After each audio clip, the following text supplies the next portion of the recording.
Hello everyone, welcome to a new chess video. Welcome to the Belgrade Gambit. A gambit that's gonna blow your mind. It's a gambit we've never brought to the channel, okay? And you're gonna love it, I'm absolutely sure. Pay attention to this. When can we play the Belgrade Gambit? Well, whenever they play the double king's pawn. Why? Because now we'll play knight f3. They'll respond with knight to knight c6. Notice that this is the most common thing in chess. I'm sure all of you have played this position thousands of times. And then the Belgrade Gambit comes after the wonderful move knight c3.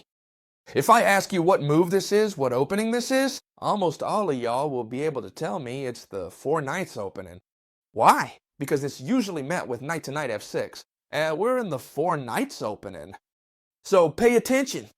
This opening, I don't know if you remember, but I made a video where we saw it was the most successful opening of all 2024. There was no other opening with a higher success rate. However, we're going to tweak it a bit and introduce the Belgrade Gambit, which is about, after the four knights opening, playing this wonderful d4, which I honestly thought wasn't so powerful until I studied it thoroughly, and I was left perplexed seeing the results. I know with all my heart that, excuse me, that you're going to love it, because I know you.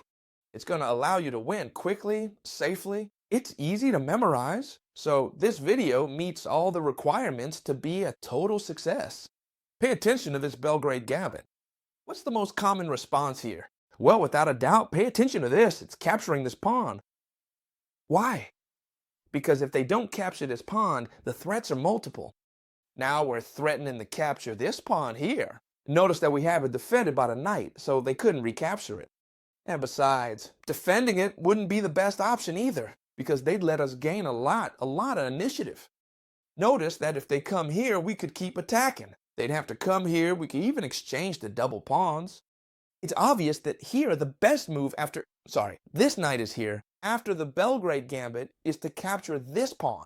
Why do I love, and I'm telling you the truth, I love this gambit? Because the moves for the black pieces are practically forced. If they play something different, like for example here, other than taking, we're better off. That's why it limits our study and benefits us greatly to learn the lines. Why? Because they have to capture no matter what. Okay? And then how are we going to continue? Let's see, chess teacher. I imagine if we play a gambit, you already know what a gambit is. We're not going to recapture here, because a gambit is giving a pawn to the opponent in exchange for having much more attack and much more initiative. Well, obviously taking here would seem like a Sicilian type line, but without the pawn here, like a Scotch. We don't want that, okay? We want to move this knight to this square right here. What do you think? It already sounds aggressive, doesn't it? Then here, several questions already arise, right? What would black do? Well then, let's analyze it without any problem at all. Surely you're all thinking of two moves, and one already seems better than the other, right? For example, capturing this knight seems like the bad option. Why does it seem like the bad option? Because after the recapture, notice that this knight would have to move and would be left in a very passive position. After the recapture of queen takes d4, notice that our position's a real bargain. Both bishops can come out beautifully, while the opponents can't come out. Not just one, but neither of the two. This queen is in the center of the board, very active, and can't be easily driven away. Besides, our knight on f3 is infinitely better than the one on e7. And if that weren't enough, notice that we can castle on the next move once we move the bishop, while black has to move the knight, move the bishop, and then castle. Therefore, we already rule out from the start that taking that pawn is a good move, right? Let's say taking that knight. When we play here, taking this knight seems like a bad idea, right? Because after pawn takes pawn, we would be left in a much better position. So what is the idea that undoubtedly seems much better? Well, there's no doubt at all that it's knight takes pawn. Notice one thing. With this knight, we are defending the pawn attacked by the knight, right? By moving the knight, we are giving away this pawn. And you'll tell me, chess teacher, it's not the first pawn you've given away, huh? You give away the first one, and now you give away the second one. What's happening to you? Are you called crazy? Well, if you're subscribers to the channel, it goes without saying that yes. After giving away 2 pawns, we're going to play bishop c4. A very, very interesting move. It's true, we're taking advantage of the fact that our opponent has 2 extra pawns to gain the initiative. What is the idea behind bishop c4? Look, what we want to play now is, besides attacking this point with great force, notice that at some point we could jump in with the knight, we could come in with the queen, okay? Now, what we're threatening is this right here, queen e2, and it seems like a brutal threat. Why? Because this knight would be brutally pinned and wouldn't be able to move. This knight is the one that prevents us from coming in, for example, with the knight through here, right? So now, queen e2 is a brutal threat. But of course, many will realize, and let's see, this knight here is fine. Actually, it's not very well placed because it's undefended, but it has several squares to take cover, right? Would this square seem girdle? Well, it would seem like a somewhat weak square because we'd come in with the bishop here, putting on brutal pressure. I think he'd get into more trouble here than he's already in, and on top of that, we could also come here later. It seems the best option is to play knight to c5. Look at these 2 beautiful knights here. I don't know if you can see them well. All right, what do we have to do when they move the knight away? It really doesn't matter much to us where they move it, right? If they move it here, well, we'll just move the bishop away. We don't really care much. The only thing is that here, all they're doing is blocking themselves even more without developing their pieces, right? That's why c5 seems like a much better option. And at some point, if we play queen to e2, they can always go back to e6, and it seems they're much safer here with 2 extra pawns. Let's not forget that, okay? Well then, what should we do when they play this knight to c5? Well, our plan is the same. That's why I always tell you, it's much more important to remember the plan than the exact moves, because otherwise, your opponent will play a weird move and you won't remember the plan. The plan is to place the bishop here, attacking the queen, and there are several options here. Mainly, there are 2 primary options. The first one, you need to know how to react if they play f6. And here, white, sorry, black has already lost. Now I'll show you how to punish it, because it's very, very simple. Notice that the king has opened up a diagonal that's way too dangerous, right? So we should simply take advantage of it with the queen. So we let the queen through by moving the knight. Look at that, see? We just have to remember the concepts. Do I want to enter with the queen because it's weakened? Well, I move the knight, which is the piece in my way, and that's it. No matter how much they take the bishop, we don't care because the plan is the same. We come in to give check with the queen. Notice how we enter and the king can't move and there's no piece that can block. They can only come here after knight takes. Notice that when they take the knight, we don't even want to take the rook, because taking this pawn would already be a real checkmate since the king can't go anywhere. This square is protected by the knight. But you'll tell me, yeah, great, chess teacher, all this if he plays f6. But what happens if he doesn't play f6? Well, pay attention, because the move makes even more sense if they don't play f6, which is actually what happened in the game. Look, it was like this, right? I'm not missing anything, am I? Now it's perfect. When we make this move here, attacking the queen, in the game, knight to e7 was played, a move that makes even more sense. You mustn't forget one thing. Our opponent is up 2 pawns. That means we shouldn't stop attacking. If we get careless and our opponent manages to defend well, he'll simply have won the game, because he'll be up 2 pawns and reach a winning endgame. So what we have to do is take advantage of that attacking edge I'm telling you about, because if you use it, you'll win many games. Now, punishing this knight to e7 is a simple task. You just have to know how to do it. First of all, what we'll do is jump in with the other knight and look at these 2 knights here in the center of the board. Accompanied by our 2 bishops, we're going to launch a brutal attack. Do you notice the pawns were down now? Well, no! The ones who feel the squeeze are them, just the black pieces.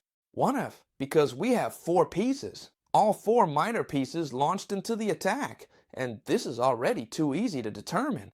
Whatever they do, we'll have plenty of combinations that you'll have to think about, of course, in your games. However, I'll show them to you in case you don't want to think, because they're very simple if you know them. Notice that here, the best move in the position is knight e6. Why? Because it blocks the diagonal of this powerful bishop, right? Which joins with the knight, plus it defends the pawn on d4, right? And it also attacks this bishop that's undefended. So, how should we continue? Well, we must continue putting more pressure on the 5-7. This time we enter with the queen. Queen f3. Look at that brutal pressure with the knight, with the queen, and maybe with the bishop. However, here it seems we blundered a super strong move. Knight takes bishop seems to defend everything. It defends this square, attacks the queen, and on top of that wins a bishop. Now we're down a bishop and 2 pawns. Well, I don't think you'll expect the move that's coming now, because with so much material down, I'm sure many of you are thinking knight takes pawn, but it doesn't work, because after queen takes knight, then no matter how much we enter here, the king escapes, and we're down too much material. We'd be down 2 pieces and a pawn, okay? And at this moment, being down so much material, notice that the move is to sacrifice the queen. Incredible, right? Does it give you goosebumps or what? We sacrifice the queen, check. They can't take because of the knight. They must capture with the knight, and then we simply jump with this knight to give check to clear the way for the bishop and the knight. Check, he can't move, he has to capture, and now, ladies and gentlemen, checkmate with this bishop. Well, if this thing's spectacular to you, it was only the warm-up. Now comes the best part of the video. At the beginning of the video, I explained that when playing d4, which is the Belgrade gambit, they had to take no matter what, okay? And then, what should we play? Remember well, okay? The good thing about these videos is that you think while I'm explaining it, okay? Even if you watch the video a second or third time, you study it. So let's see if you remember from the first time. This is super important, okay? I explained that capturing this pawn had drastic consequences because it freed us up too much to attack with the 2 knights and the 2 bishops. However, you told me, chess teacher, that taking here was also a very bad option because after the pawn recapture, this knight had to move away, you remember, right? No matter how much it moves here attacking the pawn, we recaptured with the queen and we're left with a much better position. The 2 free bishops, a queen that's hard to attack. Yes, all this is very well, chess teacher, it's true. I also see that I'm better here. But let's see, I don't have the attack from before anymore, and as much as I'm better, I don't know how to punish it. Well, pay attention, because you'll want them to play this against you. And watch out, they play it a lot. They don't just play knight takes pawn, but many people play knight takes knight, okay? You must know how to punish it. You'll wish they play this against you, because it gives you a free hand. It's just too easy to win the game. And you'll start by simply applying this theory. Look, first, no matter what they do right, notice that the most common move is d6. They have to develop their pieces and, for example, this bishop can't come out because if they advance this pawn, we take the rook, right? The most common is d6. Without a doubt, huh? You'll see it's the most natural move. I'm sure you were thinking of it too. Very well, they must develop some piece since they only have the knight. Now, after d6, we simply play bishop d3. Our T move, right? Why bishop d3? Because we want a castle, and on this diagonal, we're very well placed, aiming at the king side, right? That's it. But anyway, this isn't the important part. What's important is what comes next. To develop this bishop, notice they can't come here because we'd capture it with the queen.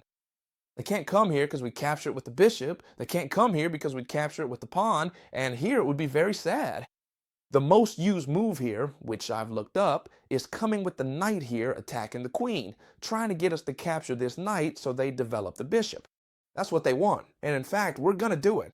There's no problem at all. We exchange this bishop for this knight, we're not worried. If they don't do it, absolutely nothing happens. Our idea is exactly the same, okay? What is our idea? Well, what we want is the castle, whether they make the exchanges or not, right?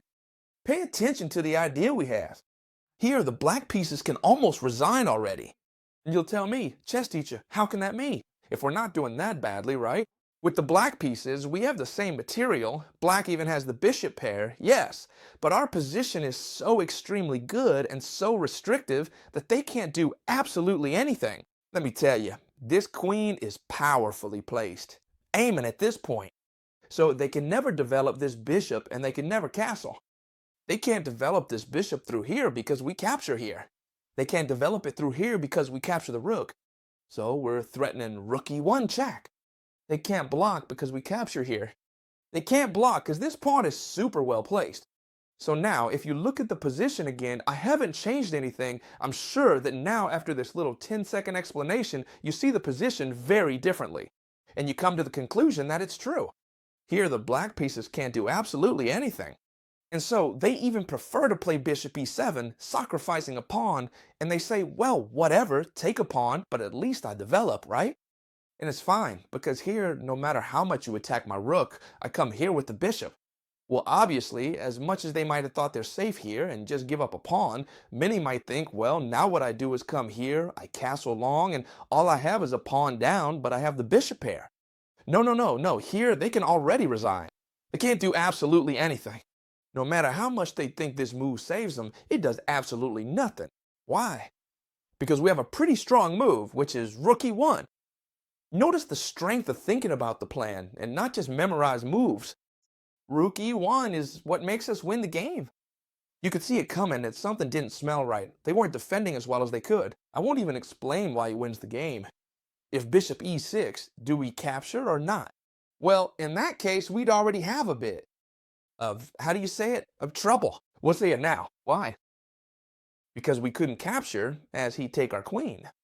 But anyway, let's look at that move because we're totally winning regardless, okay? The important thing here is, what's the most logical move for black once we play rook e1 check? Well, you'll surely tell me the most logical is to escape with the king since everything is defended that way. This bishop is defended by the queen, this rook by the queen, but of course they stop defending this pawn where we'd enter with check, and this really starts to be quite terrible for the black pieces. No matter how much they try to escape, we'd even have this very strong move here that pins this bishop. You see it, right? It pins this bishop. Even if they capture here, we don't even care because we capture this with check, and now we'd even win another piece because we're attacking it with knight and queen. Check, they have to deal with the threat, and then we'd capture here. Look at the strength, right, of this open file with the rook, and that black is way too restricted. And what I just mentioned, that when we gave this check, remember what I said, right? That if they moved the king, we'd take here. But I mentioned we'd see what happened if they blocked with the bishop. We can't take this bishop because they take our queen. Well, this is very simple. Very, very simple. Sometimes you overthink things and don't evaluate the position from the outside. From the outside, what is the position? We have the same material, two pieces against two pieces, and we're even on pawns. We even have an extra pawn, right? Which is this one here. So if we have an extra pawn, we just move the queen away, even here where it can't be taken. And look at this, they're going to lose the bishop too, you see? It's pinned, it can't move. So now, whatever they do, on the next move, we are going to take this bishop, and we'd be left with a position with a pawn and a piece up. And not only that, but the king would be super, super exposed here. We'd give checkmate in a few moves thanks to the rook and the queen. The importance is sometimes thinking about our standing in the game. Look, I don't have checkmate, no big deal, we're winning. We just move the queen away and take this bishop. All right, this is going to become your favorite line of the Belgrade Gambit, okay? Why? Because it's the most played line of all. So I'm going to show you how to punish it severely. The most interesting and only move that works for black is to take this pawn, okay? So what are we going to do? Knight to d5. This is mandatory. So between the two options, which is better? Without a doubt, taking this pawn, okay? A much better option. We saw that before we had a winning position, but due to the opponent's mistakes. Here, I'm going to show you a very strong line with bishop d3. It's a very strong line because, look, these two moves are what 90% of people do. Why? Because this pawn must be taken, and then we give away another pawn. They take the other pawn too, and they're two pawns up, right? So here, sorry, I can't breathe there. This is where most Belgrade Gambit games end up. And then we're going to play bishop to d3. What does bishop to d3 do? Makes it another forced move. Because here, without a doubt, the most logical move is to retreat the knight to f6. We're attacking this knight, trying to get the queen at e2, so coming here would result in the same thing. It would be exactly the same, but even worse for black because they're blocking his bishop. It seems much better to go with knight to f6, trying to trade this knight, which, look, is a real headache. And it's true, it's a good move because we want to keep this knight. And how should we do that? Well, it's very simple. Here, if you trade directly, black has achieved what they wanted. But we always have the intermediate move, queen to e2, giving a brutal check to the king, and now they must block. Notice that they can't block with the queen, because it would be a disaster. We take with the knight and they'd lose the queen, so they have to block with a minor piece. And once they block, notice that now we can indeed capture this knight. If they block with the knight instead of the bishop, it's the same. We capture here, okay?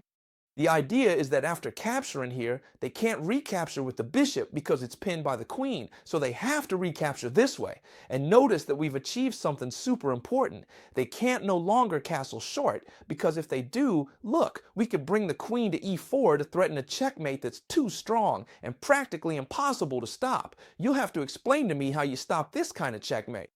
So black has to up for trying to perform a long castle, right? Without a doubt, because the king in the center is doing terribly, and here it's even worse, so they have to try to castle long. And notice that we've reached this point very easily. All we've done is kick the knight and place the queen on e2. All of this is practically forced. So now, how does the game continue? Well, very simply, once they recapture here, what are we going to do? A very logical move, we're going to castle, right? No, it seems, chess teacher, that you're wasting time. How can you castle now if we're down 2 pawns? Don't worry, we have the king safe, we have plenty of time, because now we bring another piece into the attack, the rook to d1, right?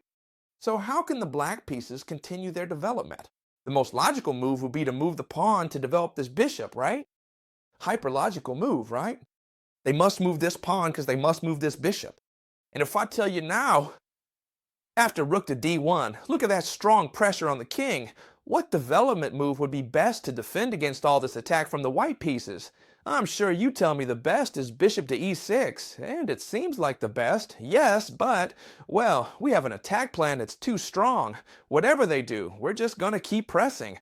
Now, we're gonna place this bishop, even though we've already moved it once, we're gonna move it again to put a lot of pressure on this knight. And now we're threatening a threat that's too strong, that the opponent can't stop. We're threatening bishop takes knight and doubling pawns.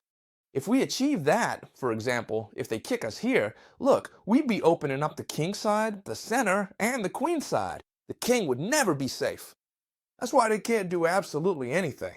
If they try to get out of the pin, well, rather, not the pin, but placing the queen to recapture with the queen, notice that this pawn is hanging, and we could go in with knight takes d4, putting on a lot of pressure.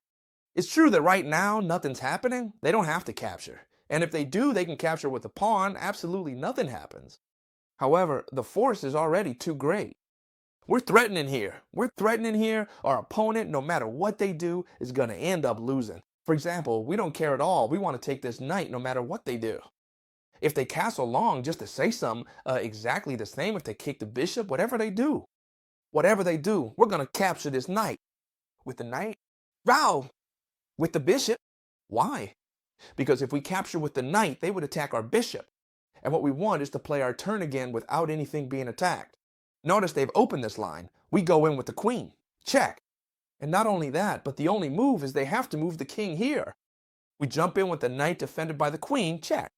They're gonna have to move, forced move here, and now we simply go in with checkmate. This is just a consequence of us attacking nonstop and not letting our opponent breathe. The king ended up in mate here, but it could just as easily have ended with mate in the center or with mate here. That's the good thing about this Belgrade gambit. We leave the king with no options to defend himself. That's why it's so powerful. Watch your out. You must know this. It's very simple, however. If they do it to you and you haven't learned it, you're gonna suffer. All right? Now, after this Belgrade gambit move, we're talking about this in the video, in case there's anyone clueless who doesn't get what's going on, huh? We're talking the whole video about this gambit. What happens, chess teacher? If here, instead of playing one of the 2 options you told me, what were the 2 options you told me? Capture this pawn or capture this knight? I run into a coward who, sorry for the word, doesn't want to take here or take here, but plays bishop e7. It's fine. Nothing's happening here. I have an extra pawn. I'll stay sheltered here. I want to castle fast before you attack me. You scare me. Relax. I'm going to show you how to destroy this opponent because it's very simple. And you only have to remember the following. First, we'll start with bishop c4. You should know that, for example, this pawn, whenever you want, you can win it back. If you're scared, oh, I'm a pawn down, oh, I'm a pawn down, well, relax. Knight takes pawn. Notice we also have the queen. Whenever you want, you can win back this pawn. Don't worry about them taking this pawn here. We don't care too much, all right? For example, after bishop c4, what move could they make? Well, the most logical thing is if they've done this is to castle fast and not have problems, right? Well, it's fine. They castle, we do too. But not because they castled, but because our plan is this. Castle to place the rook on e1. You remember, right? If they take this pawn, it doesn't matter. Are you 2 pawns down? Yes, but we already know how to live with being 2 pawns down because we know how to attack. If they don't capture that pawn, even better. We have a very similar attack, and besides, we have more material, right? Rook 1, no grabov. It's true that to avoid losing time here, they might come here trying to gain a tempo by kicking out our bishop. What should you do? Come here? Come here? No, I recommend bishop f4. Here, we're hanging this bishop, and we don't care if they capture or not. Why?